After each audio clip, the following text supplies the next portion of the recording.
and a great teammate. So yeah, for those of you interested in checking out the Collegiate Star League, a competitive StarCraft league for college students, visit www.cstarleague.com.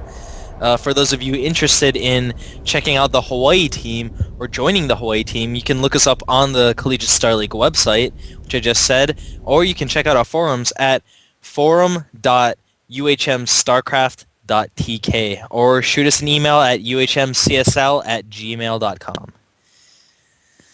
So, looks like we're discussing the game a little bit in chat. And the game was alright. I'd like to see more pressure from both players. I think the downfall of Zerg really was taking the expansion slate and not putting any pressure on the Protoss at all, just like letting him basically out macro him. I think that was just the main issue here. But we are on the Shattered Temple, and SpecialK is a pretty decent Terran from what I've been told. I really like Shattered Temple because as a Terran player, you're able to expand against the Protoss relatively quickly, but you also have to be careful because there are many ways that the Protoss can abuse the architecture of the map, like blinking into the main. I mean, it can get really, really ugly if you're unprepared for things like that. So, we're going to get underway in just 1 minute, folks. Again, I am Jugan, the coordinator and team captain of the University of Hawaii Collegiate Star League team, and I am joined by Tenza, our gracious streamer and observer for this match. So we do have cross positions on the Shadow Temple, SpecialK the Terran spawning in the left side of the map, and OverKryptic spawning on the right side. I believe Cryptic would be about the 2 o'clock position, and SpecialK would be about the 8 o'clock position. Maybe 9 o'clock, about there. We do see some friendly chat, Marauder Imba, Marauder not Imba, Colossi, Psystorm, Blink, Force Field, that's Imba. We do see some friendly banter about the last game, 14,000 minerals. Yeah, for those of you just tuning in, OverKryptic did have almost 15,000 minerals banked at one point, which is pretty ridiculous. Actually, Cryptic made a pretty good amount of probes. I think he had about, at most at one time, about 85. That was pretty good. Oh, did he have 106? I mean, I stopped keeping track after like 80. Yeah, 106 is pretty ridiculous, but you know, my advice is when you're at this level, just keep it making as many workers as you can, right? Because I mean, you've got to get better at macros, so I think until you get to the level when you know you can stop making workers, you should just keep making workers. We do see a very standard orbital opening from SpecialK. By very standard, I mean the gas is going down on 13. So there's basically a million things you can do with the gas on 13 as Terran. You can go for Banshees, you can go for a 1-1-1 play, you can go for bio play, you can go for mech play, you can go for a relatively fast expansion off of 2 Raxus. I mean, basically, it's the jack of all trades build. Very standard, very, very, very standard. Do you see an extremely, I believe that's an extremely early gas by OverKryptic. Now, I'm not too familiar with Protoss build orders, but that, I mean, his gas finished before the gateway, so I think we're gonna see some kind of proxy Dark Shrine or something. I mean, that would be my guess. Usually, you'd see the Protoss player getting both gases if they're gonna go for either some kind of Blink play or some kind of a Dark Templar play, but I mean, I really don't know. And we do see an interesting altercation in the Terran base. A pylon blocking off the add-on that would be built. There.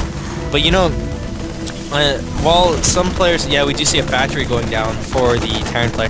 Now, while some players see it on the GSL, they're like, "Oh man, he blocked the add-on. That's so awesome." I mean, in some builds, they don't even need the add-on. They won't make the add-on there, or they can just lift it off and build it somewhere else. I mean, generally the Rax is used for an add-on to make for the factory, so I mean, it's just really silly if you do that. I mean, if you see the second racks go down, I'd say, yeah, definitely putting that pylon there is 100% good idea because you're going to expect some kind of early pressure off of 2 racks. But I think, I mean, just throwing it down there to kind of delay whatever's going down, I think that's just a waste of time and a waste of money. But we will indeed see how it plays out. We do see a 1-gate expand from OverKryptic, which is extremely interesting because I would like to point out that he did get that gas extremely early. So I think that's kind of questionable because, I mean, what's the point of getting that super early gas if you're not going to utilize it somehow, if you just instead go for a 1-gate Nexus, which is, I might add, extremely dangerous if you don't know what you're doing. Yep, we are going to see the tech lab that was built by the factory. Game paused by SpecialK, but yeah, it looks like we're going to see some kind of Banshee play. A popular build that's been popping up in the GSL recently and in major tournaments so far. We have been seeing a sort of a siege tank, some sort of like siege tank marine all-in, which is supplemented by either Banshees or Raven or both. So, I mean, it's really interesting to see what exactly the Terran's going to be going for.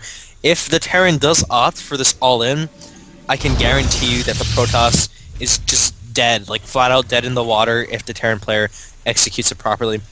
We do see that Banshee and that tank being made, so I think this is indeed going to be some sort of all-in, and because the Protoss player went 1-gate Nexus, especially since they got that early gas and didn't really do anything with it, I think this Protoss player is going to be done. I mean, there's really not much you can do. And when you hit this sort of timing push, I mean, basically, some people call these things like all-ins or whatever, IMBA, right? But basically, this all-in, especially in this, for this all-in in particular, what it aims to do is take advantage of something greedy that the Protoss is doing and hitting them when they're basically the weakest.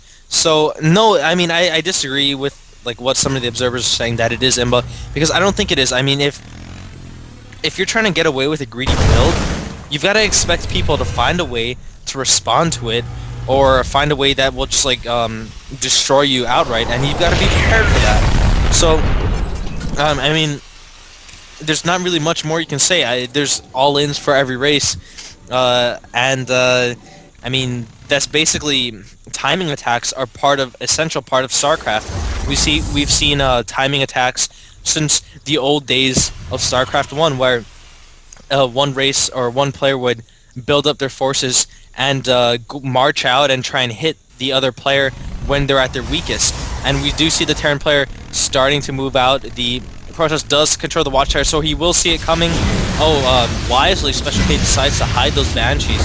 So it looks like some kind of normal push,